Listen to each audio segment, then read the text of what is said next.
Champions ট্রফিতে আজ ভারতের বিপক্ষে মাঠে নামবে বাংলাদেশ। এই ম্যাচ দিয়ে দর্শকদের মধ্যে রয়েছে বাড়তি উন্মাদনা। তবে ম্যাচের আগে টাইগারদের বিপক্ষে ভারতের একাদশ কেমন হতে পারে তা নিয়ে এবার মুখ খুলেছেন ক্যাপ্টেন রোহিত শর্মা।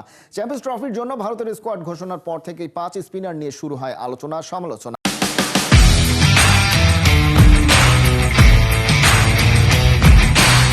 ভারতের বেশ কিছু সাবেক ক্রিকেটার স্কোয়াডে এত স্পিনার থাকাকে বাড়াবাড়ি বলে মন্তব্য করেন। তবে এসব সমালোচনার জবাবে এবার দিয়েছেন ক্যাপ্টেন রোহিত শর্মা। তিনি পাল্টা প্রশ্ন তুলেছেন, বাকি দলগুলো 3 জন পেস বোলিং অলরাউন্ডার খেলালে তখন কেন 6 পেসার খেলানোর কথা বলা হয় না তা নিয়ে। ইন্ডিয়ান স্কিপার মতে নির্বাচকদের পরিকল্পনা ছিল যেসব ক্রিকেটার ব্যাটিং এবং বোলিং দুই করতে পারেন স্কোয়াডে প্রাধান্য পাবেন তারা। রোহিতের কথায় ওয়াশিংটন সুন্দর এবং অক্ষর প্যাটেল দলের থাকার আভাস পাওয়া গেছে। এই দুইজনের সঙ্গে জাদেজা ও কুলদীপ থাকবেন, এটাও অনেকটা নিশ্চিত।